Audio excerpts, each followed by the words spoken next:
Hi guys, welcome to this very special bonus episode where I am going to rebroadcast, is that the right word? I'm going to post another project that I work on, the first project I started working on in the cannabis space.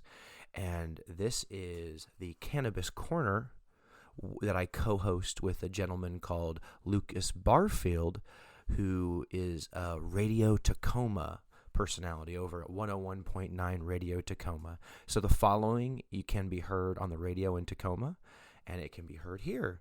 And this is the Cannabis Corner from Radio Tacoma 101.9.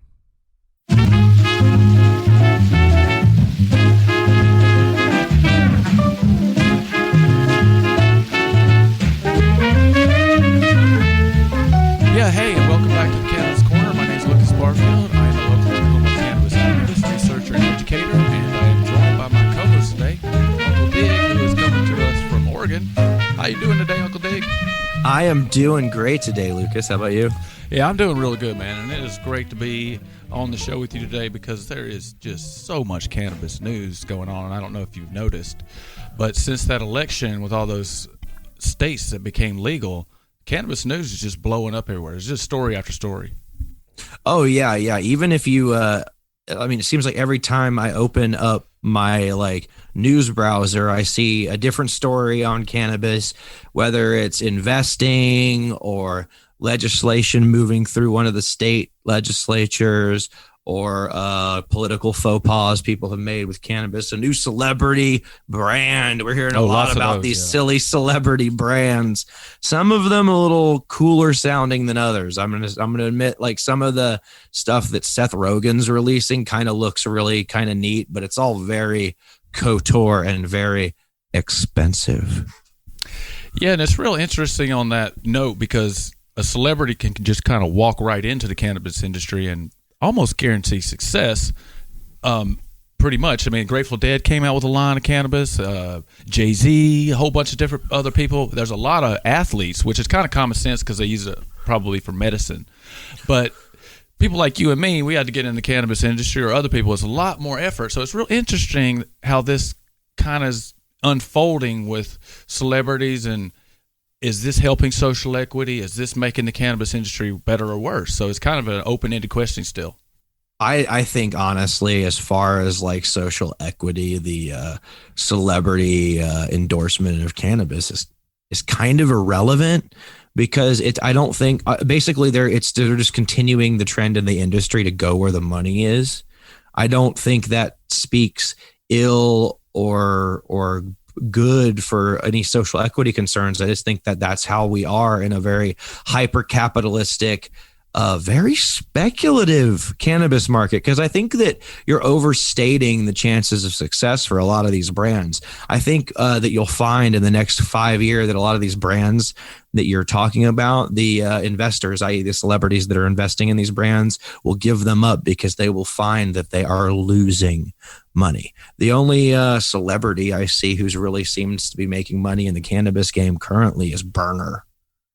Who's that? Oh, he's a San Francisco Bay Area rapper. He seems to actually make a lot of money opening these cookie stores across the country and stuff. Yeah, and that's and maybe we should do a top 10 celebrity brand one day and kind of look at that, and maybe we could even get some celebrities on to talk about their cannabis brands if that's something that we might want to think about. And but we're going to stick a little closer to home to get us started today. And I just want to update the audience real quick on cannabis bills going on in Washington State here. We've talked about home grows before, and sorry to say, Uncle Dig, the home grow bill did fail this year. It got just as far as it did last year, and we haven't had a debrief to figure out why it failed. But we're still stuck with no home grows here in Washington.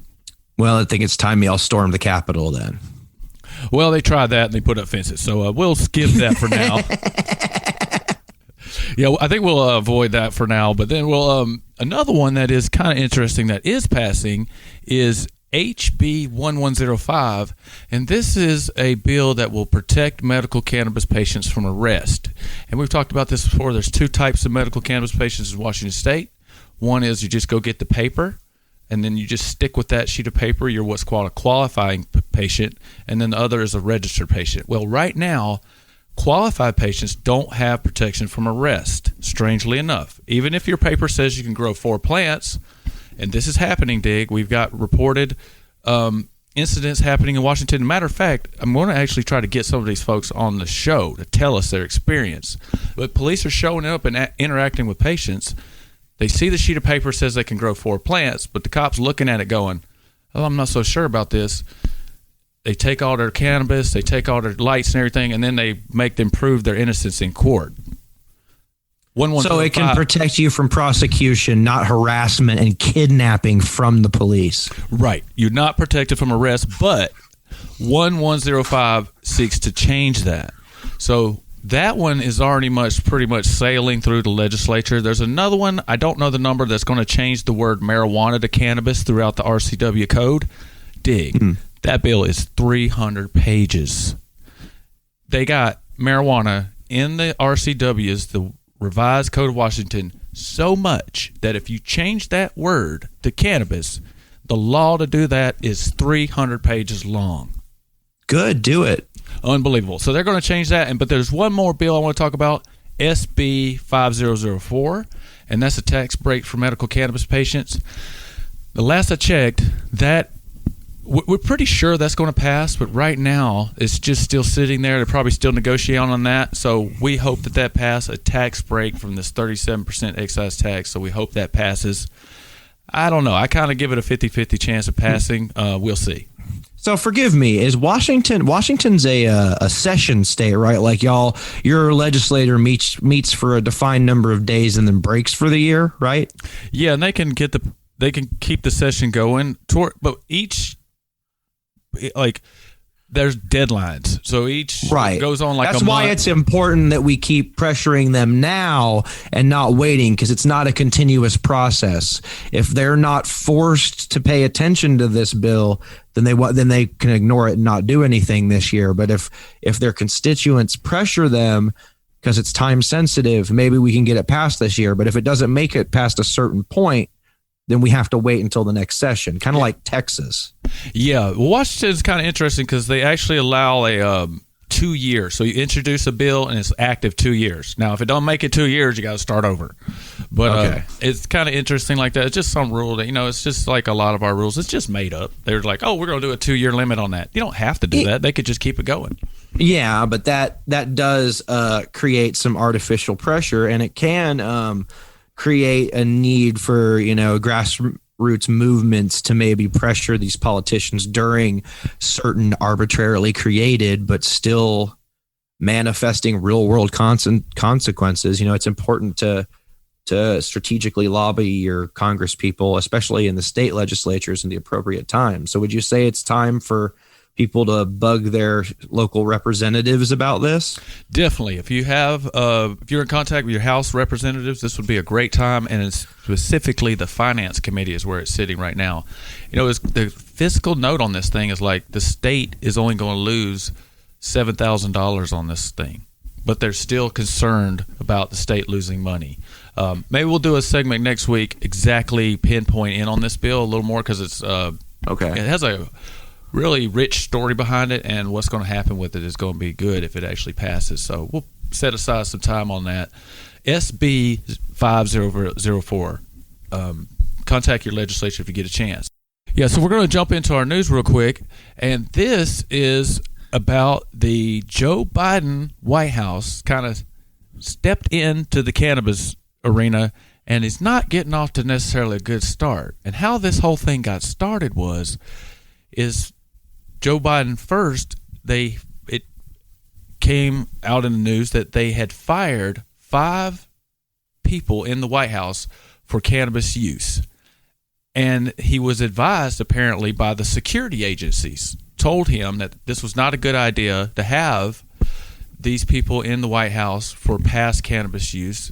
I'm guessing they drug tested everybody, but I'm sure they're checking people's Facebooks and talking to people too. So they do a whole big interview process on all these people. So it's just not a very good way to get started, Dick, in your White House.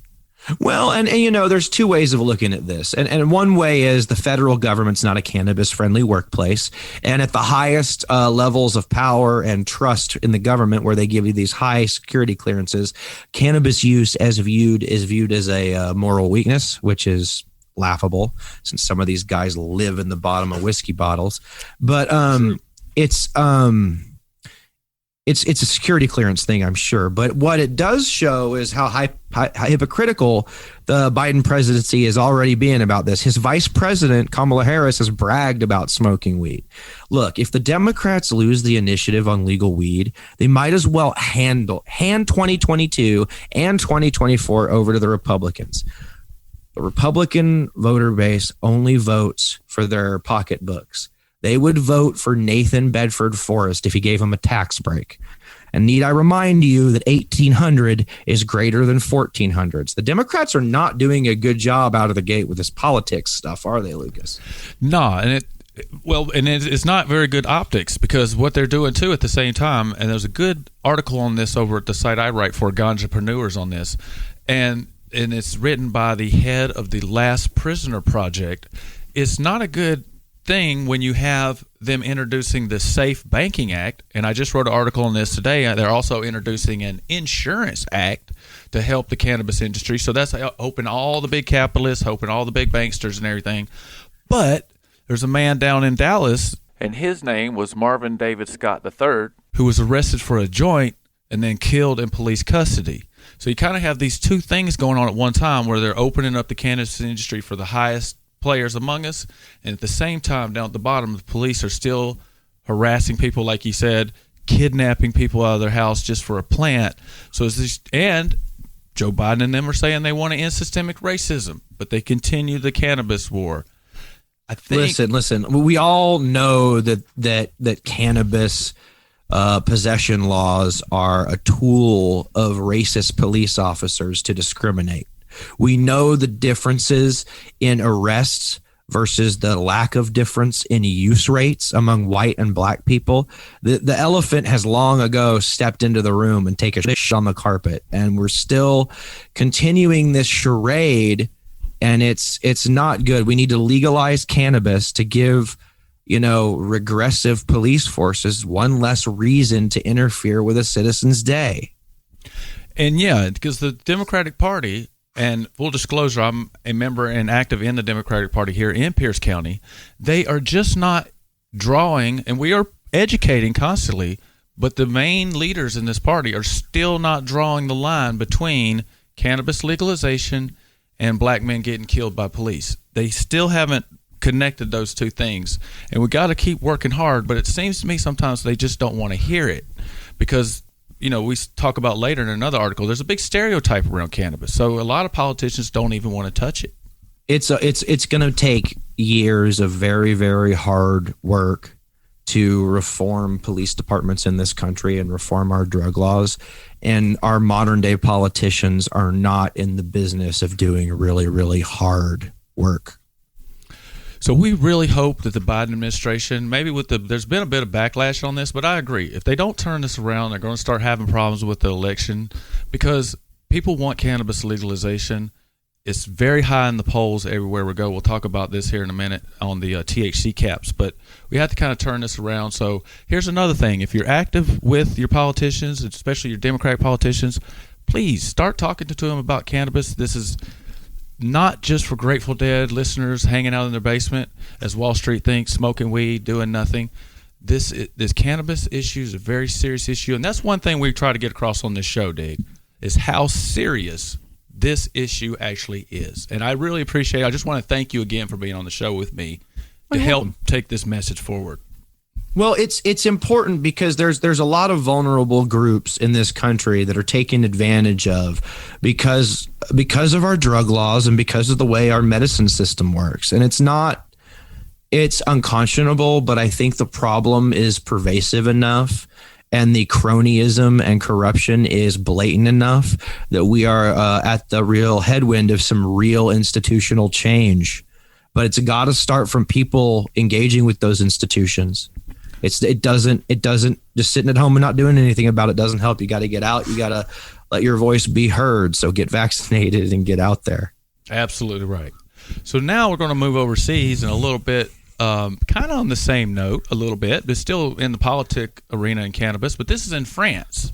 And this is in a town called Reims. I believe I'm pronouncing it right. I'm probably not saying it in the proper French way, I'm sure. Yeah, I have trouble with it too. It's spelled Reims. It's one of the larger cities in the area that's known for champagne production. It's the champagne capital. Yes, and their mayor, who is a self-admitted, quote, right-winger, he is actually saying that area should open up and start legalizing cannabis, but with a little bit of a stipulation that it's not for tourism. I think they're learning from places like Amsterdam and other places that are trying to get the tourists out of there, that they don't want tourists coming for this. But I believe there's probably still come just to check it out. Yeah, the mayor, his name's Arnaud Robinette. I'm sorry if my pronunciation's not right on that. That's how I read it in English.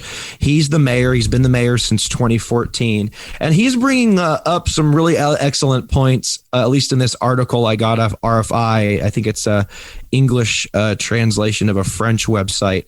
It's he brings some harm reduction things with adolescents using it early and using a possibly adulterated product or spice instead of the real thing. So he brings up some safety issues. He also thinks that if it was a regulated market, adolescent access would be lessened. And I know that you and I can back that up as we've seen cannabis become legal in Washington and Oregon and California. We've noticed that it's no longer the cool forbidden fruit among the teenagers that it once was. Right. Yep. So I would like, and it's interesting. And I don't know I know in England, conservative and liberal can mean different things, but versus the United States. And I know this guy is considered a right winger. I don't know if maybe the right wing in France is still like liberty focused, like our right wing here pays lip service to. If they are making liberty arguments, I would say that libertarians and conservative small government types should be pro-cannabis because it doesn't do the damage that even alcohol does, and it provides more jobs than alcohol ever will. And they're green jobs. They're good, environmentally friendly jobs. Yeah, absolutely. And so hope they get that done in France, and we'll keep an eye on that. Next, we're going to bring it back over here to the United States, and we're going to talk about Florida, but this is actually happening in Washington State, and I also know this is happening in Colorado. And this is another sort of hot button issue for Dig and I, and this is these THC caps. And what this is if you're familiar with alcohol, you know, alcohol is what's called proofed. And so you can't have it at above a certain amount legally. Now, I don't know those exact numbers, but they're wanting to do the same thing with the concentrates in cannabis and even THC, even flower, Dig, which is shocking how they would think they're going to keep a flower with the same THC all the time. But they're wanting to cap these things like a dab or a concentrate pen at like 60%. I even saw one person was wanting to, in Colorado was wanting to cap it like 17% or something. So these bills are going all over the country, and they're wanting to cap THC in certain cannabis products, and it's just really bad policy.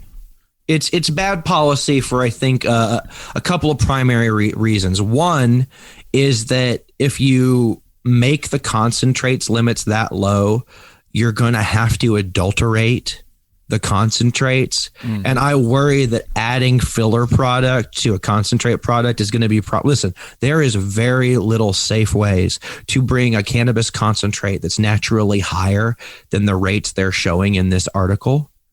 Right. The article's off of WFSU.org. It's not safe if you're going to take a THC concentrate that's at something at 70% and then you're going to cut it down to 60 or 55% to meet some state regulation.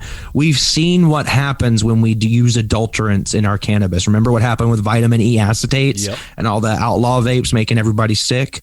Florida is setting people up for hazards when they're acting like they're protecting people. Listen, the other big issue is that this weakens people's medicine. And there's a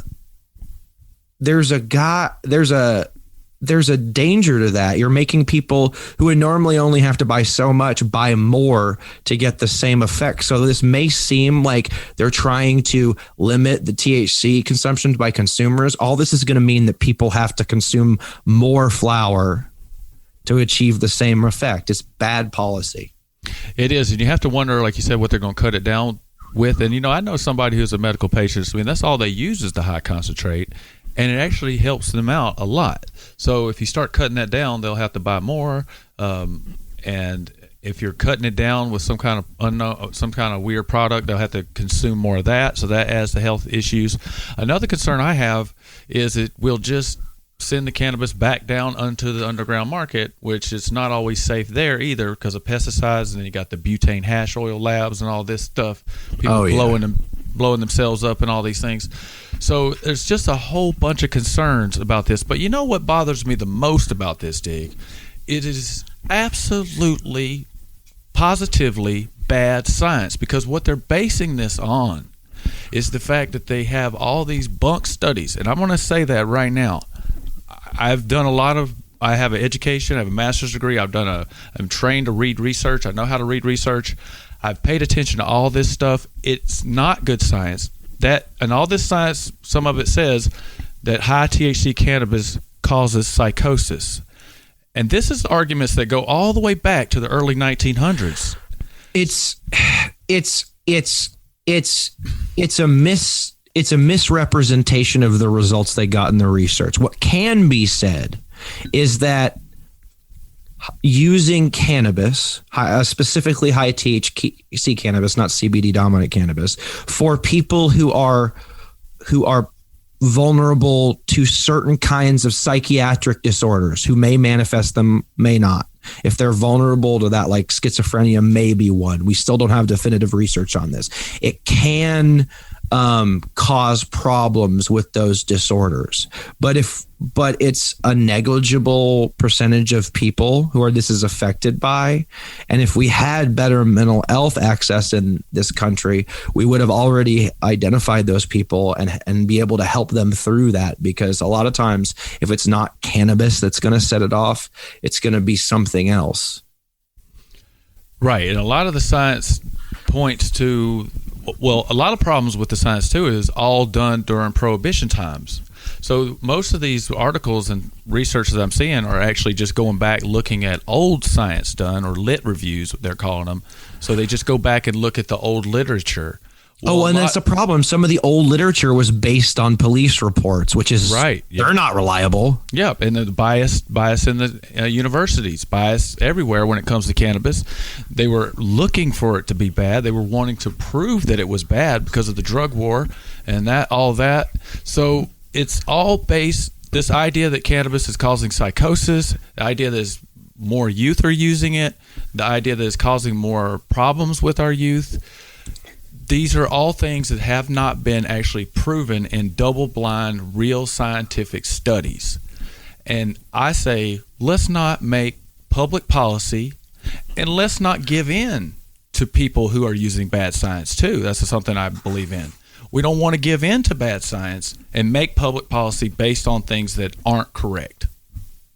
No, I think that if you're in Florida, if this is defeated soundly, then they may try it a couple more times. If it's defeated every time, they'll give up. Eventually, they'll stop wanting to spend money on stuff that keeps losing. Let's make treating cannabis like a dangerous substance like alcohol. Let's not make that the norm. Let's say no, and let's tell this guy to kick rocks. Yeah, and that's what we're trying to do out there. And I think it is working, because I did an article. There's an article and some research out there with a poll that says most Floridians don't support the THC caps. And a lot of Floridians are for legal cannabis, and a very high majority of Floridians are for medical cannabis access. So I think it was only 17% of Floridians, and this poll skewed conservative that I'm referring to, 17% of them, they believe that there should be THC caps. So that is a good sign. But like I said, there's a bill like that in Washington, and then there's a bill like that in Colorado too. Yeah, both This is sponsored by Democrats. But now we're going to get on to another article. This one, I'm just going to talk for a second on this, but this is about they're starting to notice, believe it or not, that stoners, quote, are an actual market to advertise to. And one of the things is like a no-brainer in the article I thought was hilarious. They said 58% of people like to smoke weed and listen to music. 46% like to smoke weed and eat snacks. So Wall Street, beware, folks. They're coming for you. I love the kind of statistics that they like to quote in these advertising articles. Advertising is, of course, a pseudoscience, obviously, because even if you don't smoke weed in America, you're probably still going to eat snacks. So whatever. Yep. And you might watch TV. And you might listen to music in the afternoon.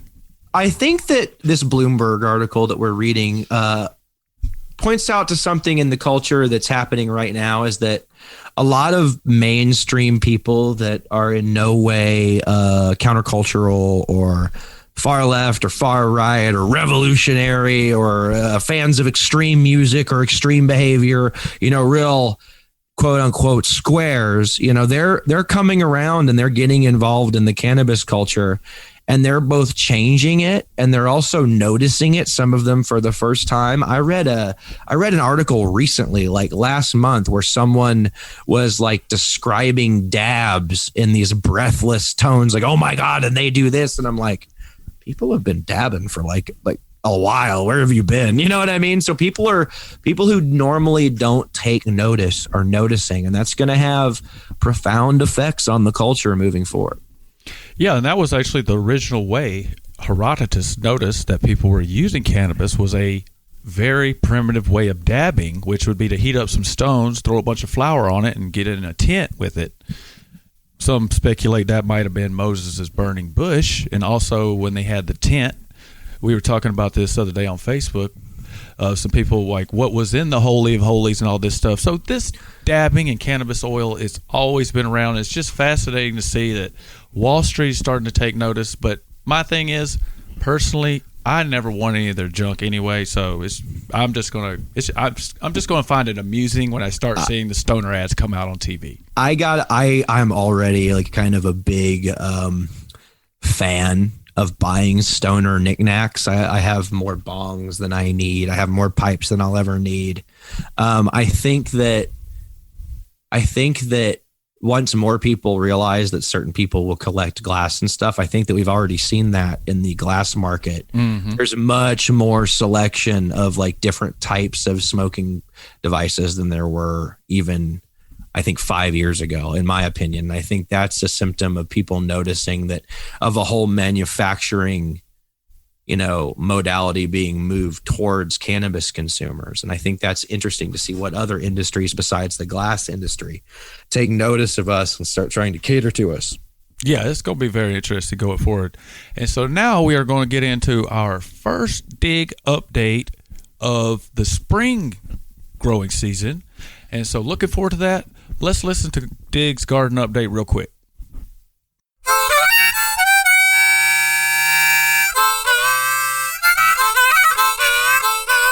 Uncle Dig's garden update. Hey guys, welcome back to a shorter episode of Bagseed Chronicles, where we're going to talk a little bit about the garden. We are in Zone 8B, and it is March 28th, 2021. My indoor garden finished up because my black domina, just before the last week of flowers started, decided to have a mite infestation, which was unfortunate, but we were able to harvest her and cut off all the mites. They hadn't made it to the inside colas yet, so I think that stuff's still going to smoke just fine. It might not be ideal, but it's going to be weed in the jar, which is always appreciated. In my veg tent, I have the DLD, which is that strain that I keep at my house that I like to play with.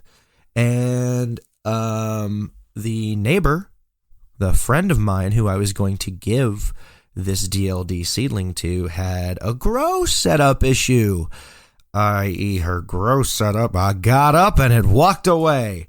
So I have some more time with this plant. So what I did is I took my first clone. I'm so excited to try this. So it is at day 5. It doesn't have roots yet, but I am hopeful. The cut doesn't look that rough, so I think it's going to work out fine. Anyway, that's it for me. Guys, have a great and wonderful spring, and let's overgrow the world. All right. Great garden update there, Dig. And really great that you mentioned your podcast there, the Bagseed Chronicles. We'll talk about that towards the end of the show. But let's talk about your garden update real quick. Some interesting stuff in there. And one thing I found interesting is you got some bugs. And this is something that a caretaker of mine suffers a lot from because he kind of lives out into the woods a little more than I do. So he has a little problems with bugs. And so you had a problem with mites, right? Yeah. So this is the first time I've ever had mites. A little background. I usually do a lot of just constant integrated. We call it integrated pest management. That's what I call it. Where you don't just spray things. You also might release beneficials and stuff like that. Well, when I went indoors this winter, I thought, well, let me see how long I can push it before I have a problem. And it turns out that I had a problem in week 7.5 of flower on my 8 to 9 week strains. That was unfortunate, but it was lucky I caught it. The mites are really hard to see, and I already had a little bit of webbing on one of my fan leaves, and I didn't know what it was. I kind of got closer. I had to scope it to see what it was, and I could barely see the mites. And so I thought, well, I can't treat the plant late in flower.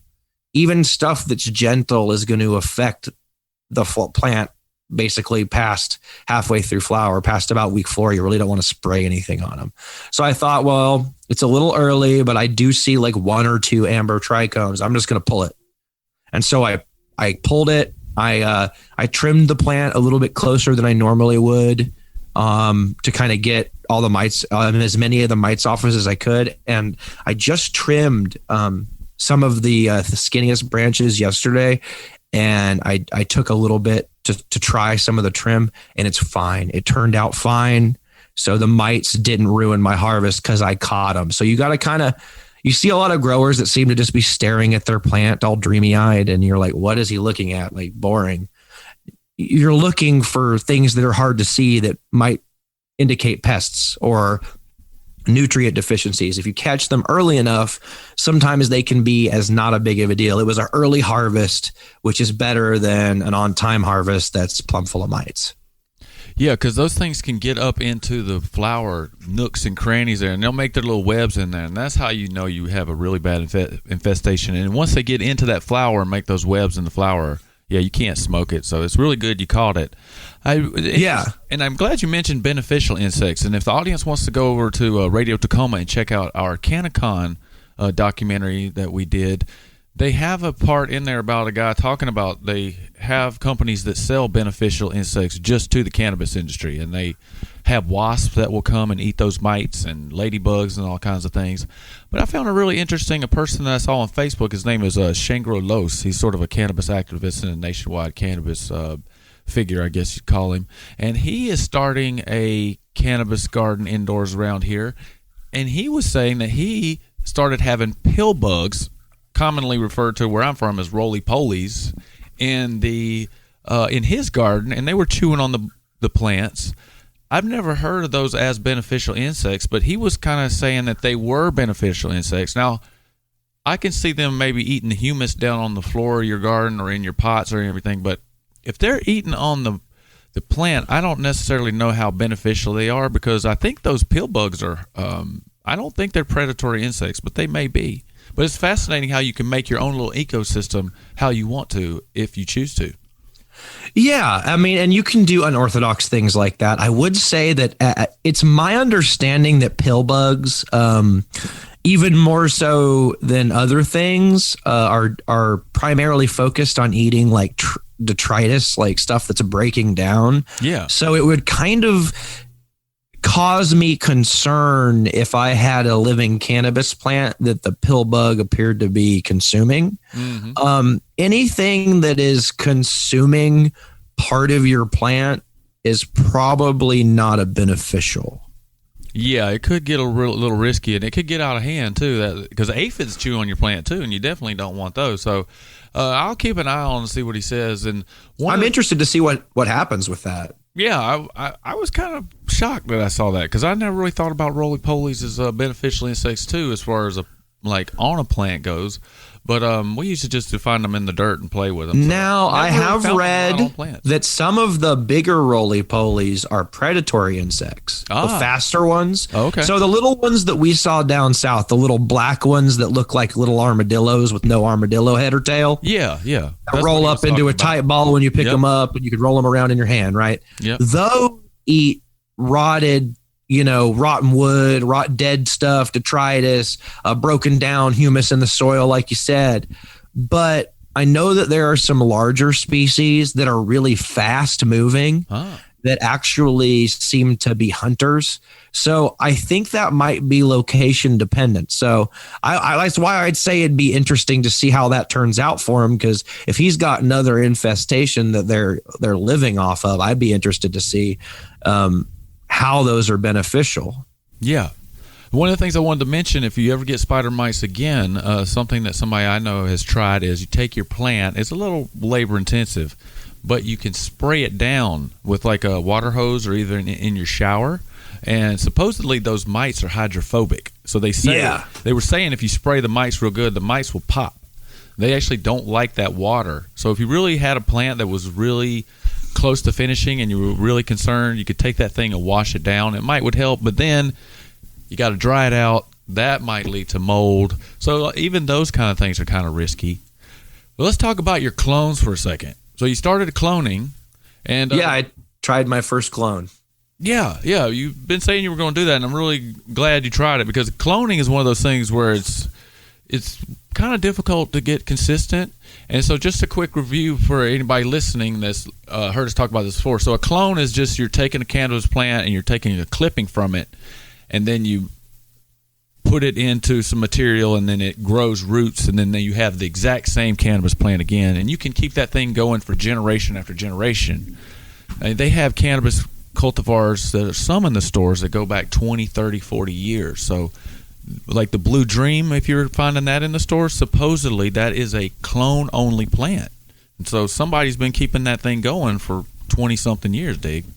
Yeah, and some plants are more open to that than others. And the reason I'm cloning this plant isn't to keep this plant going. It's because I want to grow this particular seedling outdoors, and I want to establish a clone so I can flower the clone instead of the seedling to see what sex the plant is.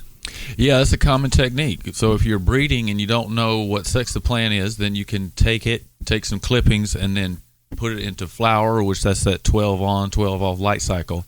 And it will trick the plant, and it will flower, and that way you can tell if it's a male or female. And then you don't waste 9 months watering that. Yeah, then you just throw out the clone, and then you've still got the seedling. You've still got the same individual plant, and then you can take. Also, what you can do is if you like, I like tap roots outside, especially in the hot Oregon. Tap roots seem to help the plants grow just a little bit bigger stalks.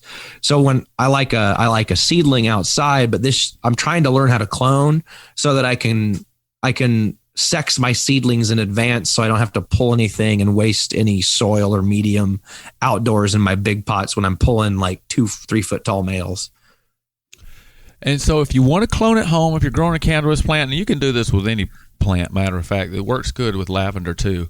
What you want to do is you need a couple different things. You need some root gel that will help get the roots going a little faster. You can buy that. There's lots of brands online. You're going to need some kind of medium to stick the cutting into. Now, if you really want to, that can be dirt, or you can buy rock wool cubes. You're going to need some water, and you're going to need a container to put this in. So what you do is on a cannabis plant is you want to take your pretty healthy leaf, not up at the top, but a healthy limb. You want to count down 4 nodes, and a node is where the leaf hits the main stalk. So count down 4, And then you want to go down to the 5th node and cut right above that. Never cut right below the node because that's going to have problems growing roots. You take that, put the gel on it, stick it in your medium, put that in the container with the water. You let that sit for about 2 weeks. Some might take 3 weeks, and then it will clone. You can see the roots start growing out. Then you take that, put it in your soil. Boom, you got a new cannabis plant. And all these cultivars you're buying in the stores, that's how they keep them going. They'll clone these things for generations after generations. All right, so now we're going to move on to our final segment of the show, and that is our It's a Bust segment. And this story comes to us again out of my home state of Alabama, and it is about 2 men that are about to be released from prison. One is 71. I believe the other one is 66. They both were sentenced to life in prison on a 3 strikes you're out sort of law called the Alabama Habitual Offender Law. One was for trafficking cannabis. The other man was for trafficking cocaine. And they are about to be released in Jefferson County, which is in Birmingham, probably the biggest city there in Alabama. But it's just so interesting to find that the judge is actually throwing out their sentences and going to release them. And, it's good that this judge is deciding to do this. It's good that they're overturning these guys' parole-free convictions. I mean, these are guys that were convicted of nonviolent crimes, and they were serving life without parole. If you don't see that as state violence, I don't know what to tell you. However, you're seeing individuals within the system take a look at the newest social science, paying attention to what we're learning about drugs and about the people who use drugs and about how the police interact with the people that use drugs. And certain individuals like judges can have an outsized influence on the system if they make the right decision. So I think it's important that we examine other people that we can influence besides politicians. Judges are a good example of people that you can write letters to. And in some states, judges are elected leaders. So if you don't like a judge who keeps locking up people for petty cannabis offenses, vote for someone else. Yeah, and another tool that's long been used in the cannabis activism world is jury nullification. So that's out there too. But you were right, and I think this is actually a really big deal, maybe a little bigger than we think it is, that a judge would overturn this, because I'd say even a year ago this wouldn't have happened. It's because of states like South Dakota that are legalizing. It's because of states. I mean, Alabama is really close to passing a medical cannabis bill. They almost have it done. I'm not sure what it's going to look like. But Florida has medical cannabis. For goodness sakes, Mississippi has medical cannabis. And we'll talk about this. It is a absolute mess what they got going on over there.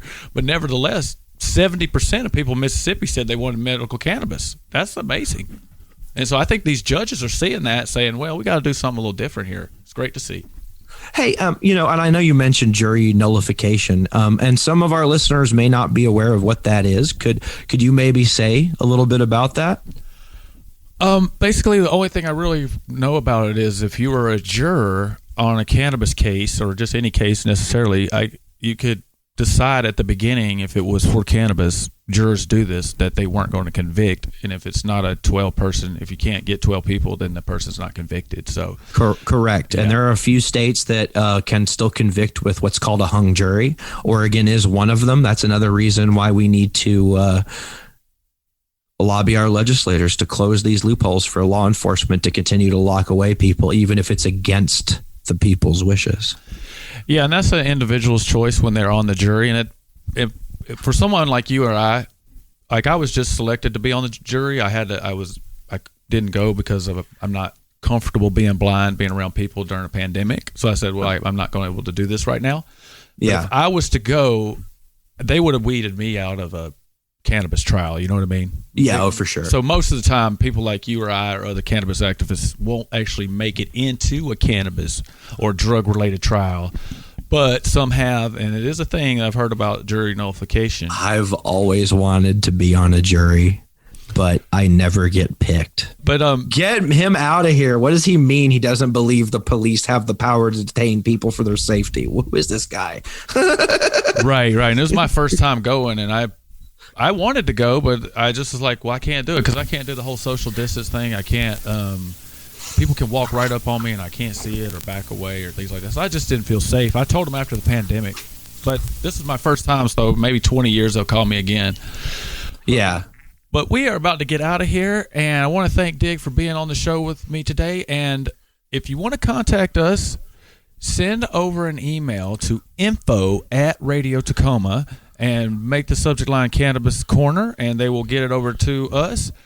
But Dig, you have some big news. You started a podcast on cannabis, and tell us your Instagram and how people can get in touch with you. Yeah, I have a podcast. It's called Bagseed Chronicles. You can find it on any of your podcasting apps. If it's not on the app, email me at uncledig4@gmail.com, and I'll try to get on that app as well. And you can follow me along on my gardening adventures and bong rip adventures at Uncle Dig on Instagram.